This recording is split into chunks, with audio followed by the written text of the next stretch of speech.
hate construction cleans, by the way. Okay, so keep that in mind. I cannot stand it. All right. So in order for me, of all people, to do this, I would have had to partner with somebody that loved construction. You Mm-hmm. understand what I'm saying? So what I did was I partnered up with another company. Um, this is a company, it's not a new company. Me and this other company, we have done work before in the past. Like, it's important for you to become network with other cleaning companies in your city. You need to find some buddies, some friends, You need Mm-hmm. you need some people, So that's my thing. Your network, you need to network with people. So this particular company, I let the company know about construction clean. She went out there, she met with them, she gave them a quote. What usually happens is she'll give them a quote, come back to me, will not give them a quote. I'm sorry. She'll go out there and look at the construction clean, come back to me and give me a quote on what she would do it for. Okay, because it's my account. So she'll say, hey, I'll do it for 5,000 since this is so last minute. Okay, cool. I'll put $1,000 on top of that. That's my cut. Okay, and then I'll send in the proposal. Now, little old me, I really don't care if we get it or not because I got so much stuff going on. But we end up getting it. So what happens now Okay. is when we send the service agreement over and he signs it, now I don't have to do anything. The other cleaning company goes out there, takes care of it. They already pay us up front. We take our cut, give it to the other cleaning company. The other cleaning company goes out there and takes care of that account because this is a bigger cleaning company. They have a lot of employees and they love construction companies. This is what they do. This is what they specialize. You understand? Yeah. Yeah. So the way I used to do it is I used to try to do it myself with my kids and my friends. And it just didn't work because I don't know Mm-hmm. jack about construction cleaning. I never did. It's Right. not my passion. So those type of cleans, you need you need to be skilled in it. You need to know how to get up that construction dust, or else you're gonna have hell on your hands. I'm telling you right now. We Mm-hmm. were out there with mops and brooms, looking crazy. You know what I'm Oh saying? my gosh. I went to Walmart. I had a little spray mop. What the hell am I doing, girl? And it was a big mess for me.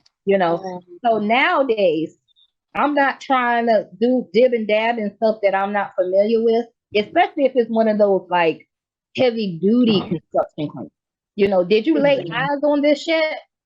I no, like I got the email this morning and I was like, what? So Yeah.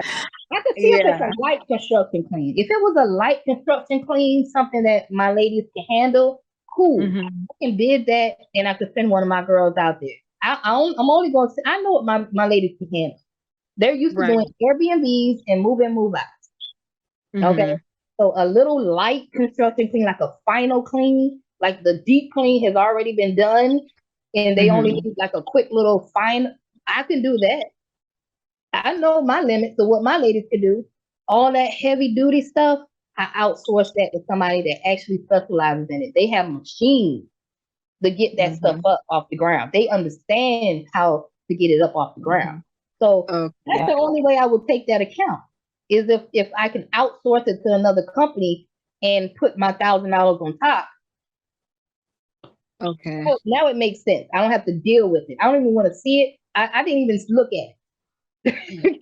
Now I it's don't want to yeah, see, I haven't, and that's what I was wondering too with the construction clean, like what would you even take to clean that? Because like you were saying, I know it's not just the typical mop and Mm-mm. broom. Mm-mm. No, you need some special Yeah. stuff. You need like a wet, Hmm. what is it? One of You them need a wet, scrubber, a yeah. HEPA vacuum cleaner that, sucks up all that dust and Mm, filter it out. I did a few Five Belows and they were horrible. I mm, I absolutely hated it. mm, And you had to Yeah. spend a lot of money on that equipment. Equipment, uh-huh. Yep. Yeah. The scrubbers Same are thing I very, did. very expensive. I spent a lot of money on equipment and I was pissed off because I was like, this ain't even my field. I don't like this. So I got Right. all of these wet backs and stuff I bought from Walmart and stuff. We ain't using things again. You hear Yeah. me? And is that the same concept even for like newly built houses? The same. For the newly built houses, I have done some of those. It really depends though, because I'll do the newly built houses that aren't really the deep clean. It's levels to construction cleans, okay? It's levels to it. You have some construction cleans that they'll call you and they'll say, we just want a deep clean because they ain't finished yet. They still got to do the walls, they still got to paint, they still got to do the floors, and they just need a cleaning company to come and just, you know, just clean it and get this stuff out the way so their other team could come in and do what they got to do. But they can't work when construction dust is all over the place, so they need a cleaning company to come do a deep clean. That's not the final clean, that's a deep clean. Right. Okay. So construction clean can take days to do because construction dust actually sits in the air and then it takes a while to fall. So after you clean it, you come back the next day and the stuff still look dusty because it's just slowly falling real slow. You know, so it's levels to construction clean. Is what I learned throughout all my failures in trying to do these cleans. Okay. So now that's why the only way I would take it is if I network, if I outsource it to another cleaning company that specializes. That's why I say it's important for you to do stuff like join the Chamber of Commerce, you know, network with other cleaning companies in your city. Join some group. You need to be somebody's friend that specializes in some of these things. You know, I'm difficult, like networking. California is stingy. Like I'm joining groups, I'm talking to people, and they don't want to share nothing. They don't want. It's like, what the hell is this group for? It's like I'm just so confused. Like there's somebody out there. Believe me, I used to think the same thing about my city, but I found a lot of great people to network with that I can just like. You can't win them all.